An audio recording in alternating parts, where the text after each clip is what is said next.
Kita akan membahas sekarang insya Allah ke depannya sesuatu mungkin yang kali ini sedikit mahal ya. Tetapi bagian daripada syariat Nabi Muhammad SAW. Yaitu masalah kayu gaharu ya. Ini kurang lebih salah satu bongkahannya. Kemudian cendana air ya. Ini bagian daripada bongkahan juga. Potong-potongan dan ini serbuknya atau yang lebih kecil. Dan juga kita membahas kasturi. Teman-teman sekalian, kita akan bermula insya Allah bahasan kita ini dengan bagaimana Rasulullah SAW sangat gemar dengan bau wangi. Karena ini berhubungan dengan wangi-wangian. Berhubungan dengan wangi-wangian. Kalau gaharu sendiri, seperti ini bongkahan kayu gaharu. Tentu ini jenis yang sedang dan mendekati yang paling bagus ya. Harganya sangat mahal per kilonya. Dan Indonesia termasuk ada gaharu ini. Dan yang paling bagus atau paling mahal, bukan bagus sebenarnya, paling mahal itu adalah dari India. Kemudian datang setelahnya itu beberapa negara Asia Tenggara sampai ke Indonesia tentunya ya. Dan umumnya ini digunakan kalau di Timur Tengah biasanya untuk dibakar ya, dan dia akan mengeluarkan aroma, jadi seperti dupa gitu ya. Dan biasanya gaharu ini digunakan justru karena kuatnya dia aromanya, dan dia juga bisa menjadi bahan yang membuat bau lebih tahan lama. Maka seluruh minyak wangi di dunia itu pastinya menggunakan bahan-bahan dasarnya, mayoritasnya ya maksud saya, itu menggunakan bibit gaharu. Ya, seperti itu kurang lebih. Tapi orang di Timur Tengah sekali lagi mereka menggunakan ini secara langsung dibakar. Ya, kebetulan di sini sudah saya siapkan juga seperti alat arang bakarnya ya. Jadi kurang lebih di Timur Tengah bisa saya minta tolong potongan kecil di situ.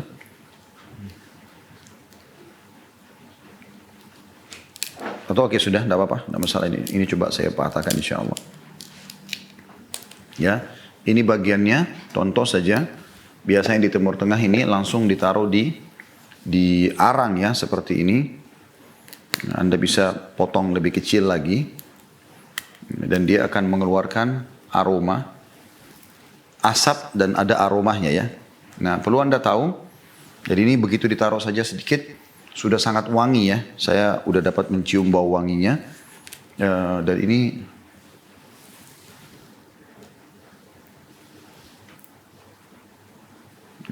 baunya khas sekali, lebih kepada arah kayu ya. Tetapi memang dia sangat wangi, ya sangat wangi.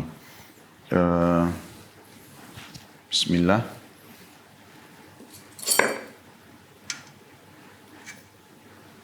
Ya. Tentu teman-teman sekalian, gaharu ini sendiri saya memiliki sahabat dekat di Emirat Arab tentunya, tepatnya beliau tinggal di Abu Dhabi, di ibu kota, dan sangat dekat hubungannya sama pangeran, dan beliau salah satu doktor yang memiliki 2 disertasi dalam syariat, dan yang satu disertasi khusus untuk membuat kamus gaharu. Jadi ada 6 kamus ensiklopedia khusus gaharu. Dan salah satu penelitian dulu datang ke Indonesia, kebetulan melalui saya, karena saya juga bergerak di bidang ini. Maka dia pun datang dan kemudian mengatakan kepada saya kalau saya mau dapatkan pohon gaharu langsung. Waktu itu kami kirim beliau bersama tim ke Kalimantan ya. Seperti ini akan keluar asapnya. Biasanya ini kecil seperti tadi sudah cukup untuk mewangikan satu rumah ya. Dan ini biasanya orang Timur Tengah ditarik asapnya ke badan, ke baju, dan sangat wangi. Ini kemudian beliau teman-teman sekalian pergi ke Kalimantan, terus memoto pohonnya langsung, lalu beliau beli pohon itu, lalu kemudian beliau melakukan proses pengelolaan atau pemotongan, pengambilan getah yang ada di dalam. Karena ini seperti getah dalam pohon ya, pohon yang memang dasarnya sudah mati karena kena virus ya. Dan beliau mengatakan kepada saya, di seluruh dunia hanya ada 2 jenis pohon gaharu. Dan yang unik adalah dihubungkan dengan hadis Bukhari, ya, hadis Bukhari tentang minyak wanginya ahli surga. Yang luar biasa teman-teman sekalian, adalah hadis Nabi SAW yang mengatakan wa majamiruh mululuwah, ya, artinya minyak wanginya ahli surga yang utama itu adalah al-uluwah, dan uluwah itu maksudnya adalah gaharu India. Nah, sebagian beliau mengatakan yang dimaksud sebenarnya bukan cuma dari India, tetapi semua yang berdekatan dengan wilayah India. Semua yang berdekatan dengan wilayah India maka masuk dalam bahasan ini tentunya ya, termasuk Indonesia sendiri. Dan beliau sudah mengatakan penelitian sampai ke Amerika Latin, kayak Brazil, sudah ke Afrika yang banyak hutan, tidak ada pohon gaharu. Subhanallah, ini seperti dalam hadis Bukhari sudah disebutkan ya. Begitu juga dengan selain dibakar wangi-wangian, dan ini kesukaan Nabi SAW, nanti kan kita jelaskan seperti apa sih manfaatnya minyak wangi untuk kejiwaan ya, sehingga juga bisa menjadi salah satu terapi untuk kesehatan kita. Gaharu ini juga teman-teman dikelola menjadi minyak ya, menjadi minyak. Ini insya Allah ada minyaknya. Jadi dia juga dikelola menjadi minyak. Minyaknya itu sangat kental dan berwarna hitam ya. Dan itu nanti yang kita sebutkan bagaimana Nabi SAW sangat gemar ya dengan minyak wangi ini. Begitu juga dengan cendana ya. Cendana tidak asing lagi di Indonesia, apalagi kita termasuk negara yang cukup banyak ini ya. Bahkan ada jalan cendana gitu kan. Dan dua ini sebenarnya pernah jadi pepatah dalam bahasa Indonesia ya. Jadi kalau ada orang diberikan uang misalnya, dia dikasih uang misal 50.000, lalu dia tetap cemberut misalnya, maka pepatah mengatakan sudah cendana gaharu pula. Maksudnya cendana ini sudah mahal loh, sudah besar nilainya. Kamu masih minta gaharu? Artinya memang cendana mahal, gaharu lebih mahal lagi. Memang mahal, harganya sangat mahal. Ini kalau yang double super yang paling bagus bisa sampai ribuan dolar per kilonya. Begitu juga dengan ini ya. Kalau cendana mungkin bermain tergantung kadar airnya, tergantung jenis dari mana diambil ya. Nanti akan kita sebutkan manfaat-manfaatnya insya Allah. Dia bisa dibakar sehingga menjadi wangi-wangian, atau dikelola menjadi bahan-bahan dasar minyak wangi, atau memang dia direbus dan kemudian diminum airnya ya, atau dikelola nantinya. Cendana juga dalam bentuk serbukan ya, seperti ini, atau serutan ya. Dia juga bisa serutan ini dibakar ya. Ini serutan cendana mirip sama gaharu tadi. Kalau gaharu sudah punya bau khas yang wangi sekali, sementara cendana sendiri juga punya bau lagi ya, berbeda ya. Saya masih menunggu sebentar baunya. Ya, kalau saya mencium cendana ada bau wangi, tapi wanginya masih mendekati bau kayu ya. Kalau tadi gaharu itu memang lebih khas lagi. Seperti ada sedikit manis ya baunya. Seperti itulah kurang lebih teman-teman sekalian yang dimaksud dengan ini, contoh saja bagaimana salah satu jenis pengelolaannya ya, di apa maksudnya, atau konsumsiannya, dikonsumsi langsung secara langsung. Dan ini contoh minyak gaharu yang asli pure, dia diproses lagi gaharu ini, tapi tentu yang diproses bukan gaharu yang bagus seperti ini, tapi yang diproses adalah gaharu yang biasa, yang lebih murah dalam bentuk bongkahan besar, dimasukkan ke dalam sebuah alat dengan suhu panas tertentu, nanti kadar airnya akan terpisah dengan minyaknya, maka akan keluar minyak pure seperti ini. Biasanya orang membahasakan ini dengan bakhur atau ud ya, dihin ud, maaf, dihin ud bukan bakhur, dihin ud maksudnya minyak gaharu. Cukup mahal, harganya berkisar kalau yang pure satu begini bisa dipakai lama sekali. Ini sekitar antara 100 US sampai 150 US biasanya, tergantung jenisnya ya. Jadi dia baunya sangat keras, bau kayu. Nah ini yang biasa dijadikan sebagai bahan dasar minyak wangi itu sendiri. Ya seperti itu kurang lebih. Dan ini juga sebagian orang di Timur Tengah biasanya kalau mau mewangikan rumahnya, selain dioles di baju, biasanya ini ditetesin juga di bara api ya. Ditetesin. Ya, tetesannya akan mengeluarkan bau wangi. Ya. Ya. Itu cuma satu tetes saja. dia udah mengeluarkan asap yang sangat kuat ya. Baik teman-teman sekalian, saya akan coba bacakan dulu bagaimana Nabi alaihi salatu wassalam dengan minyak wangi ya secara umum. Disebutkan dalam riwayat pertama berhubungan dengan masalah Nabi SAW sangat suka dengan wangi-wangian. Diriwayatkan dari Anas radhiyallahu anhu, beliau berkata, Rasulullah SAW berkulit putih bercahaya atau putih dan kemerah-merahan, seolah-olah mutiara yang berkilau. Apabila berjalan, beliau berjalan tegak atau tegap. Ya. Dan aku belum pernah menyentuh sutra tebal ataupun sutra tipis yang selembut telapak tangan Nabi SAW. Dan aku belum pernah mencium bau minyak wangi, baik itu misk ataupun ambar, ya, jenis-jenis minyak wangi yang lebih harum daripada bau harumnya Rasulullah sallallahu wa ala alihi wa sahbihi wasallam. Hadis sahih riwayat Imam Muslim. Juga dalam hadis yang lain disebutkan Jabir bin Samura radhiyallahu anhu berkata, aku pernah sholat bersama Rasulullah SAW pada awal waktu, kemudian beliau menemui keluarganya dan aku mengikuti beliau. Lalu beliau bertemu dengan anak-anak, lalu beliau mencium pipi mereka satu persatu.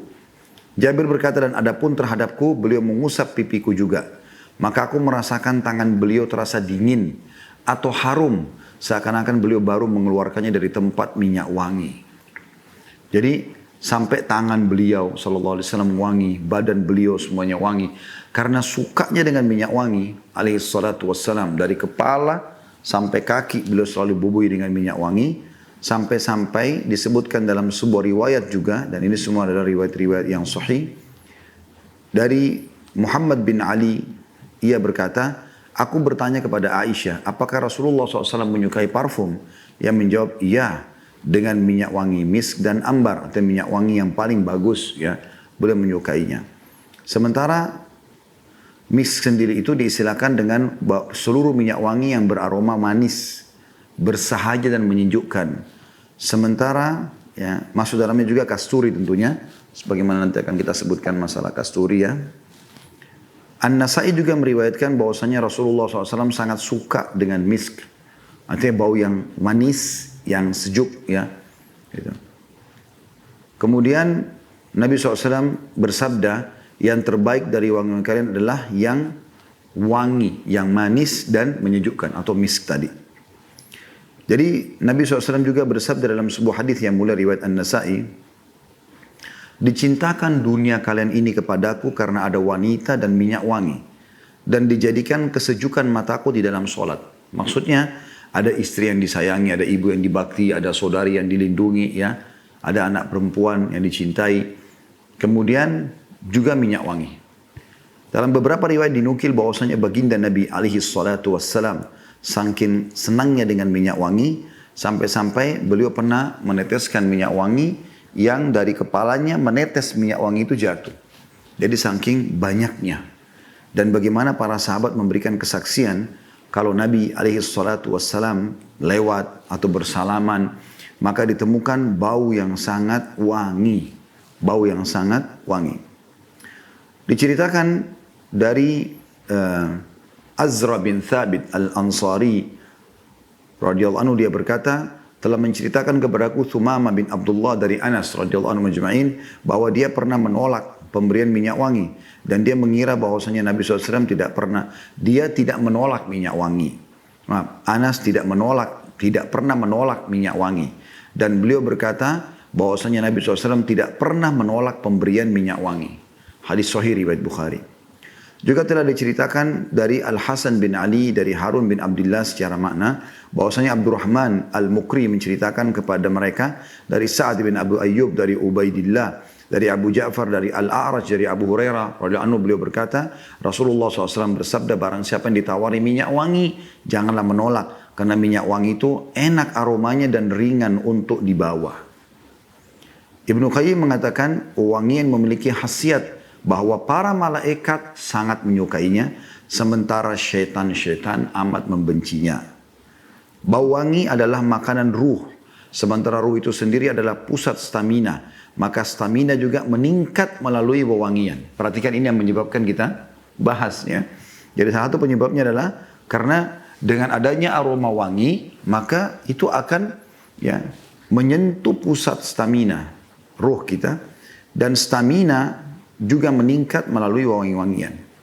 Oleh karena itu Nabi SAW sangat menyukainya. Dan subhanallah, fitrah Allah Subhanahu wa taala berikan kepada kita, saudaraku seiman, bagaimana kita ini diberikan oleh Allah Subhanahu wa taala rasa gerah sehingga kita tidak suka ya dengan gerah itu. Dan terbukti setelah kita mandi misalnya atau kita mengganti pakaian, ada kebugaran yang kita rasakan. Dan itu adalah menandakan memang fitrah secara alami kita harus seperti itu. Ya, mulut kita pada saat habis makan atau segala macam aktivitas harian kadang-kadang nggak nyaman. Tapi begitu kita sikat dan mulai kita membersihkannya dan keluarlah aroma yang segar, kita lebih percaya diri. Ya, ya kita juga lebih nyaman. Gitu kan. Orang juga interaksi kepada kita juga nyaman. Jadi ada kepercayaan diri ini juga sangat berpengaruh kepada ketentraman jiwa, kegembiraannya ya. Karena ini juga akan membuat kita mudah interaksi sama orang. Secara otomatis ini teman-teman sangat berpengaruh juga dengan masalah kegembiraan itu bisa menambah stamina. Terbukti orang-orang sakit dianjurkan agar mereka selalu ya disampaikan berita gembira kepadanya, Bahkan dokter-dokter pun walaupun penyakit kronis biasanya kalau ditanya apakah saya bisa sembuh, umumnya mereka malah memberikan kalimat-kalimat motivasi, tentu saja Anda bisa. Seperti itulah. Baik teman-teman, kita coba baca apa yang ditulis Ibnu Qayyim rahimahullah berhubungan dengan masalah ud atau kayu gaharu. Beliau mengatakan kayu gaharu ada dua macam. Ini tepatnya di halaman 445 ya. Yaitu yang digunakan sebagai obat disebut dengan kist atau kust. Nanti akan disebut pada huruf qaf juga nanti ada bahasan. Kedua yang digunakan untuk sebagai minyak wangi atau dikenal dengan al-uluwah. Diriwayatkan oleh Muslim dalam sahihnya dari Ibnu Umar radhiyallahu anhu bahwasanya ia pernah mengasapi rumahnya dan menggunakan kayu al-uluwah. Maksudnya kayu gaharu ya, al-uluwah. Ia berkata demikianlah cara Rasulullah SAW mengasapi rumahnya. Dikisahkan tentang kenikmatan ahli surga bahwa alat untuk pengasapan dan pengharuman ruangan mereka adalah kayu al-uluwah. Nah, jadi maksudnya kayu gaharu ini. Makanya nilainya sangat mahal. Teman-teman tahu nggak di Timur Tengah kalau ada orang mau menikah, Anda berikan satu ini lebih dia sukai daripada kunci mobil. Karena mobil itu sangat mudah untuk dijangkau di sana. Gaharu sendiri susah, gitu kan? Dan apalagi ada jenis ini jenisnya masih ada yang kropos bagian sininya ya. Kalau yang paling bagus semuanya full dan beratnya itu seperti batu karena bobot dengan minyak gitu. Itu harganya mahal sekali biasanya. Kemudian beliau menjelaskan majamir adalah jamak daripada mujmar, yaitu kayu, gaharu dan sejenisnya yang digunakan. Masuk dalamnya juga cendana sebenarnya untuk pengharum ruangan. Jenisnya bermacam-macam. Yang terbaik adalah kayu gaharu India. Kemudian baru kayu yang berasal atau kayu cendana yang bisa berasal dari beberapa negara. Ya. Jenis yang terbaik adalah berwarna hitam dan biru, keras, padat dan pekat. Yang kurang baik adalah yang ringan dan mengapung di atas air. Jadi di beberapa orang yang sudah tahu tentang khasiat gaharu, mereka kalau mau tahu ini jenis bagus atau tidak, mahal kualitasnya, itu adalah kalau dia dicemplungin ke dalam air.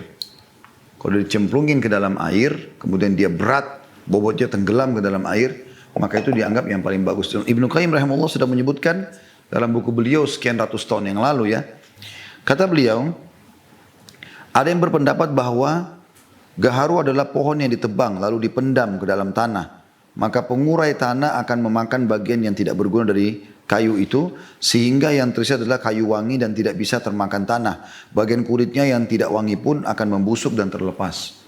Tentu ini kalau teman-teman mau lebih jauh tahu, bisa insya Allah teman-teman melihat di Google, tinggal diketik kayu gaharu akan keluar banyak sekali jenis-jenisnya ya. Sifat kayu gaharu itu sendiri kering. Pada tingkatan ketiga berkhasiat membuka penyumbatan dan mengusir angin, menghilangkan kelebihan kelembaban tubuh, memperkuat usus, serta menormalkan detak jantung. Berguna juga untuk otak, memperkuat panca indera, menguatkan perut, bermanfaat mengobati buang air kecil yang tidak terkontrol, yang terjadi karena suhu dingin pada kandung kencing. Ibnu Samjun, kata beliau, Ibnu Samjun mengatakan, kayu banyak jenisnya, namun semuanya bisa disebut dengan satu nama al-uluwah. Artinya gaharu bisa, yang ini nomor satunya, cendana pun bisa masuk dalam istilah al-uluwah. Tapi nanti kita akan bahas sendiri masalah cendana ya. Karena Ibnu Qayyim juga memisahkan cendana atau cendana air sendirian, nanti ada bahasannya ya. Kata beliau, kayu ini bisa dipergunakan bagian luar dan bagian dalamnya. Bisa dibakar secara tunggal. Bisa juga dicampur dengan bahan lain. Bila dicampur dengan kapur barus, mengandung nilai medis tersendiri. Yakni bahwa masing-masing bisa saling melengkapi kekurangan unsur pada yang lain. Sistem pembakaran kayu ini juga merupakan cara menjaga sirkulasi udara dan cara menjaga udara menjadi lebih baik. Karena udara adalah salah satu dari 6 hal vital yang dibutuhkan makhluk hidup. Udara bersih, badan menjadi sehat. Jadi ini perkataan Ibnu Qayyim rahimahullah berhubungan dengan masalah gaharunya sendiri ya. Gaharu itu sendiri. Kemudian teman-teman sekalian, masalah cendana beliau juga khususkan sendiri ya. Kalau bahasan tentang gaharu itu tentu dibahas di poin nomor 64 di halaman 445 ya. Sementara cendana laut atau kayu bahar wangi, ya biasa juga bahasa Indonesia, atau bahasa Arabnya kust, ya. Tadi saya bilang ini, ya, bentuknya seperti ini kurang lebih. Dikatakan oleh beliau di poin nomor 72 di halaman 458, disebut juga dengan kist dalam Sahih Bukhari dan Muslim, diriwayatkan dari Anas dari Nabi SAW, pengobatan terbaik bagi kalian adalah pembekaman dan kust al-bahar. Jadi ini termasuk pengobatan, ya. Bahkan Nabi SAW dalam hadis Bukhari Muslim memastikan kalau pengobatan terbaik adalah dengan dengan bekam, ya terutama hari-hari sekarang ya teman-teman, kalau yang mau berbekam tanggal 17, 19, 21 dari bulan Sya'ban ya. Kalau perhitungan tanggal Hijriah yang Indonesia, hari ini tanggal 17. Kalau perhitungan Hijriah yang ada di Timur Tengah, terutama di Mekah, kalau Anda nonton TV Saudi tentang Ka'bah atau Mekah dan Madinah sekarang, ada tulisan di layar itu, sekarang sudah tanggal 18 ya. Tapi yang jelas, teman-teman tanggal 17 dianjurkan kalau kita ikut juga pertanggal Indonesia, Hijriah Indonesia, maka hari ini insya Allah Anda bekam itu yang terbaik, atau kalau tidak 19 atau 21. Sebagaimana sabda Nabi SAW. Dan yang kedua adalah ini, cendana laut ya, atau air. Kalau sudah diserut, sebagaimana saya bilang tadi, ini surutannya ya. Dalam musnad dari hadis Ummu Qais ya, dari Nabi SAW diriwayatkan bahwa beliau bersabda, hendaknya kalian menggunakan ya cendana India karena ia mengandung 7 macam penyembuhan, diantaranya dapat menyembuhkan sakit pinggang. Kayu cendana sendiri terbagi 2, ada yang berwarna putih disebut dengan cendana laut. Nah ini dia ya, cendana putih ini dia ya, disebut dengan cendana laut ya. Yang kedua disebut dengan cendana India. Jenis kedua ini adalah yang paling panas, sementara yang putih lebih lunak. Khasiat keduanya amat banyak sekali. Nah sekarang kita dengar bagaimana khasiatnya ya. Kedua jenis kayu cendana ini sama-sama panas dan kering. Pada tingkat ketiga bisa menyerap dahak dan membersihkannya, memberhentikan pilek. Kalau diminum berkhasiat mengatasi lemah lever dan lambung dan suhu dingin pada kedua organ itu. Juga berkhasiat bagi siapa terserang beberapa jenis demam, bisa juga mengatasi sakit pinggang. Berguna untuk mengatasi racun. Kalau dibalurkan di wajah setelah diadon dengan air dan madu, bisa menghilangkan noda-nodanya. Jadi bercak-bercak ya, di tubuh itu bisa hilang. Galenius kata Ibnu Qayyim rahimahullah menandaskan berkhasiat juga mengobati penyakit tetanus dan rasa sakit pada pinggang serta membunuh virus lepra. Ya, ini ada bahasan tentang masalah membunuh virus lepra. Jadi bisa Anda bakar kayak tadi proses yang saya sudah tunjukkan di sini teman-teman sekalian. Ya, juga Anda bisa melakukan pengelolaannya, ditumbuk, diserat dulu, ditumbuk jadi hancur, ya, terus dicampur dengan madu sebenarnya disebutkan, juga bisa dikonsumsi, bisa juga direbus lalu airnya diminum, ya. Kalangan medis yang kurang wawasan tidak mengetahui bahwa obat ini berkhasiat mengatasi penyakit pinggang sehingga mereka menyangkalnya. Kalau mereka mendapatkan riwayat dari Gelenius ini pasti mereka akan memperlakukannya seperti dalil dalam Islam. Bagaimana tidak? Kalangan medis semenjak dahulu telah mengetahui bahwa cendana laut ini berkhasiat mengatasi sejenis lendir pada penyakit pinggang. Itu disebutkan oleh Al-Khattabi menukil dari Muhammad ibn Jaham. Sebelumnya telah dijelaskan juga bahwa perumpamaan kemampuan medis pada dokter dibandingkan dengan ilmu medis kenabian seperti perumpamaan antara ilmu medis modern dibandingkan dengan ilmu medis ortodok atau ilmu medis kalangan dokter yang tidak becus. Tentunya amatlah berbeda antara sesuatu yang didapatkan melalui wahyu dengan sesuatu yang didapatkan melalui eksperimen dan analogika belaka. Lebih dari sekedar perbedaan antara seorang tuan yang mulia dengan budak yang hina bedina atau yang hina dina. Maksudnya jangan sampai Anda karena secara medis belum terbukti masalah gaharu, masalah cendana, terus kemudian tiba-tiba Anda sendiri ya mengalihkan itu ya, seakan-akan oh ini nggak mungkin lah ya, atau mengatakan wangi-wangian tidak mungkin sampai bisa mengobati penyakit atau dan seterusnya. Kata beliau, kalau kalangan medis yang jahil itu mendapatkan sebuah obat yang direkomendasikan oleh sebagian orang-orang Yahudi dan Nasrani serta kalangan medis musyrik, pasti mereka menerimanya dengan senang hati dan penuh kepercayaan, tidak akan berhenti bereksperimen. Benar, kami pun tidak menyangkal bahwa kebiasaan itu memiliki pengaruh terhadap kemampuan seorang pasien mengambil manfaat dari obat yang dia gunakan. Orang yang sudah biasa mengkonsumsi suatu makanan atau obat tertentu, obat atau makanan itu akan sesuai dengannya, akan serasi dan tidak berbahaya. Bahkan bisa jadi orang yang belum terbiasa tidak akan bisa mengambil manfaat dari makanan dan obat tersebut. Ulasan banyak para kalangan pakar medis pun meskipun bersifat umum, namun bergantung pada sistem metabolisme masing-masing orang, tempat, waktu dan kebiasaan. Meskipun adanya hal-hal khusus itu tidaklah mengurangi kredibilitas ucapan dan ilmu pengetahuan mereka. Karena bagaimana mungkin menolak kredibilitas yang berasal dari orang yang paling jujur dan paling benar, yaitu Rasulullah SAW. Akan tapi jiwa manusia memang dilengkapi dengan kejahilan dan kezaliman, kecuali jiwa manusia mendapat pertolongan Allah dengan ruh iman, serta diberikan sinar oleh Allah dengan cahaya hidayah. Saya ingin berbagi teman-teman tadi, subhanallah, tanpa saya programkan, saya sempat dikirimkan oleh seorang teman dari Saudi, diangkat cuplikan baru saja hari ini disampaikan tentang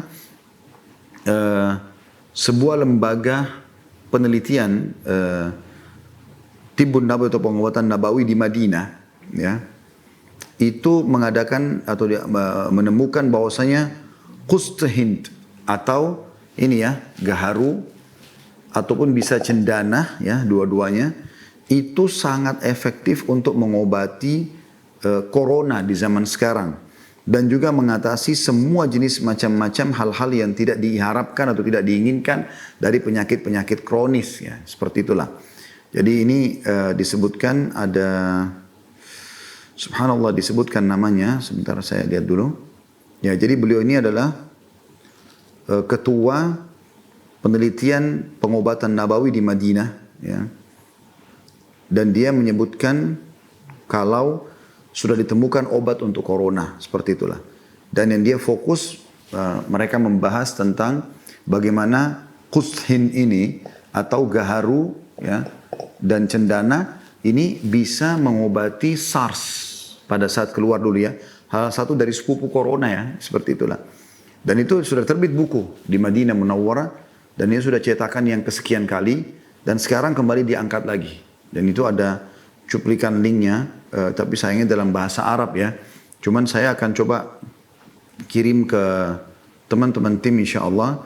Dan saya akan minta agar teman-teman tim mengangkat link ini atau cuplikan ini insya Allah di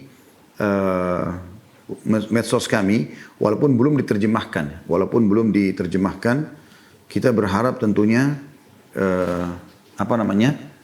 bisa difahami dan maksudnya tujuannya apa. Seperti itulah. Jadi ini penelitian secara khusus ya.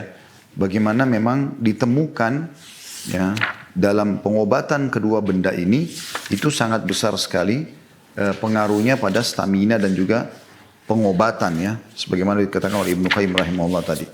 Kemudian juga ada lagi satu masalah misk ya. masalah kasturi ya. Ya, beliau sebutkan di poin 85 di halaman 511 ya. Diriwayatkan juga dalam Sahih Muslim dan dari Abu Sa'id Al-Khudri radhiyallahu anhu bahwasanya Rasulullah SAW bersabda, sesungguhnya minyak wangi yang paling harum adalah kasturi. Dan teman-teman, kasturi ini termasuk sering dipakai ya kalau dia adalah salah satu minyak wangi ahli surga. Tetapi saya pribadi belum berani membahasakan kalau ini kasturi asli. Ya. Tapi kami coba mencarinya dan saya melihat sih pribadi belum maksimal. Kemungkinan ada campuran ya. Dan ini juga bisa dioleskan di badan langsung atau Anda bisa masukkan sebagiannya atau dibubuhkan di arang ya cairannya. Itu nanti insya Allah akan keluar ya bau wanginya. Apalagi memang saya melihat di sini masih sangat murah harganya. Saya khawatir ini bukan sesuatu yang asli, tapi ini salah satu contoh yang banyak dijual di tempat kita di Indonesia yang mereka bahasakan minyak kasturi ya. Tapi kalau Anda ada kesempatan lagi umroh atau lagi haji, Anda bisa menanyakan tentang kasturi asli. Tapi Nabi SAW menyebutkan ini salah satu bagian daripada minyak wangi terbaik ya. Kemudian dalam Sahihain Bukhari Muslim juga disebutkan dari Aisyah radhiyallahu anha, beliau berkata atau menceritakan, aku pernah membubuhi minyak wangi kepada Rasulullah SAW sebelum ihram dan pada saat hari penyembelihan serta sebelum bertawaf dengan menggunakan wangi-wangian yang mengandung kasturi. Kasturi kata Ibnu Qayyim adalah rajanya mewangian yang terbaik dan paling wangi. Kasturi seringkali dijadikan sebagai perumpamaan. Hal-hal lain sering diserupakan dengan kasturi, namun kasturi sendiri tidak bisa diserupakan dengan sesuatu apapun. Kasturi adalah salah satu wangian surga. Ya, kalau teman-teman kembali ke kajian kami tentang surga dan neraka, Anda akan temukan di situ kasturi seringkali disebutkan oleh Nabi SAW. Bau wanginya, sungainya kasturi, tanahnya, lumpurnya surga bau kasturi, juga tentang perumpamaan orang yang puasa ya. Itu lebih wangi di sisi Allah Subhanahu wa taala dari bau kasturi, bau mulutnya kalau dia berpuasa gitu kan. Kata beliau sifatnya kering pada tingkat kedua, bisa menenteramkan dan memperkuat jiwa, menguatkan organ tubuh bagian dalam seluruhnya bila diminum dan dihirup. Tentu bukan pengolahan minyak wangi seperti ini ya. Saya pribadi belum menemukan bahan dasarnya kasturi itu ya. Mungkin kita perlu lebih jauh menemukan atau mencari tahu bahan dasarnya. Dan itu yang dimaksudkan di sini bisa diminum, mungkin direndam dengan air mirip tadi gahru, bisa direndam dengan air ataupun cendananya ya. Secara zahir bila dioleskan ke tubuh bisa berkhasiat bagi orang-orang tua dan mereka yang terserang kedinginan atau kelembapan. Terutama sekali pada musim dingin, amat baik untuk orang terkena rabun senja, jantung berdebar, lemas-lemas dengan memacu panas tubuhnya secara alami. Bisa juga memperindah putih mata dan menghilangkan kelembabannya. Menghilangkan angin dari mata dan dari seluruh organ tubuh lainnya. Serta menolak racun. Berkhasiat juga mengobati akibat gigitan ular berbisa. Khasiat lainnya masih banyak sekali. Bahkan kasturi merupakan obat penenang yang terbaik. Ya, jadi ini teman-teman sekalian yang dibahas tentunya. Tapi saya ingin memberikan sebuah kesimpulan. Kalau yang sedang kita titik beratkan di sini adalah bagaimana seseorang di antara kita ya menggunakan wangi-wangian, dan ini sudah umum ya. Mungkin kalau kita sekarang sudah ada sampo, ada sabun, ada parfum ya yang kita bisa pakai semua itu, tapi ini yang disebutkan dalam hadis ya sebagai minyak wangi yang memang pernah dipakai oleh Nabi alaihi salatu wassalam. Ini insya Allah bahasan kita teman-teman sekalian.